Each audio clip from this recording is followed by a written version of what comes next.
back on the air. Did you miss us? I'll just hold that thought for right now. Look at these guys. I got to change. Welcome back to the nation. Alongside Marina's Thor Anderson and Michael Villagrana, I'm your host, John Devine, and a solid season so far for the boys basketball team at Marina. I know you guys lost a tough one to Stephen that you're probably still thinking about a little bit, but isn't that what the second half of the season's for? Another crack at him, maybe? Yeah. So what's up, guys? The Stevenson one was tough, but that's only going to motivate us for this next game when we play them again this coming up, and we're looking to win that game. Now, Thor, it's been well documented that you guys play all your games on the road. You practice in another city. Mm-hmm. But what I want to know is, what was it like practicing once or twice with no baskets, as was the case at least on one occasion where you couldn't, I guess, get transportation to a gym? So I don't know if you're outside or you were in a classroom. We were in the cafeteria, actually, and we just needed a spot to get in some sort of practice. Our coach, he preaches us to us every day in practice, saying that we can't. If you miss one day, you're not going to get better at all. So we had to get practice in some way. So we just did a dry run, went through all of our plays in the cafeteria, and then we just reset off that. Did it work? Yeah, it actually did. It did help us. Michael, you guys have been together for 3 years, along with Ricardo as far as the Ponce. Between the three of you guys are averaging 44-plus points a game. I think that's 65% of the offense. The rest of the team is a group of young kids, 3 freshmen, a sophomore. How are they coming along? They're coming along well. Like you said, we are the 3 main returners, so a lot is put on us. But they're coming along well. Actually, they're starting to produce more. At the beginning of the season, they were kind of scared a little bit, touching the ball, and wanted to throw it right back at us. But they're coming along pretty well. Now, Thor, I look at it, you're 15 games into the season. Even though they're freshmen, really, they're not freshmen anymore. They're not on the varsity for 15 games. Do they need to step up a little bit more, or are they stepping up a little bit more? Actually, they're stepping up a lot.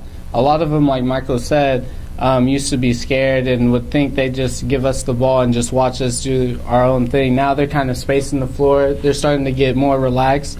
So, and they're actually hitting some key shots in some games for us. So they actually are stepping up. Good. Thor, you struggled in the preseason. You guys, I should say, you had a beefed up preseason. You can blame the coach on that one, I guess. And you missed some time with a calf injury.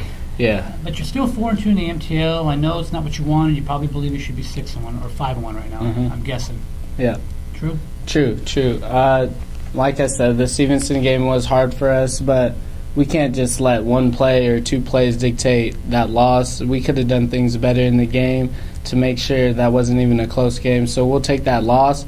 We'll just use that as motivation for this upcoming second half of the season, and we'll make sure we key on that and make sure it doesn't happen again. Michael, what did the Carmel game teach you? I mean, you guys fell behind early. I felt like you out-hustled them in the second quarter and kind of got back into that game.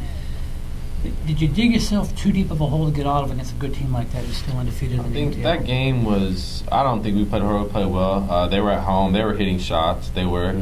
We did have ourselves a pretty deep hole, and we couldn't get ourselves out of it. We did have quite a good spurts together as a team. Yeah. We scored quite a few points, got it going. But it just seemed like it was kind of not much of a back and forth. And we get their spurt, we get ours, and then they get theirs. And then we just went deeper and deeper, and it was hard to come back out from it. Yeah. But there are only 7 players on the roster. We already mentioned 3 sophomores, 3 freshmen and a sophomore.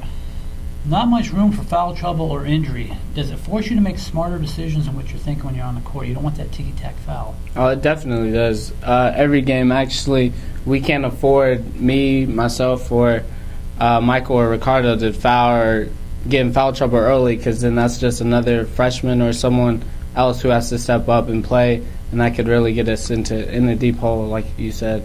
Yeah.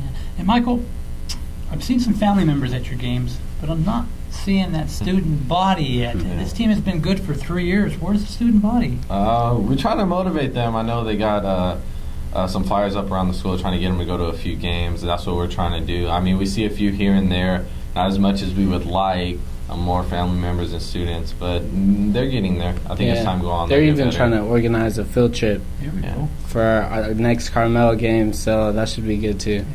Hey, we're going to bring these guys back for one more segment. We're going to have some fun with you.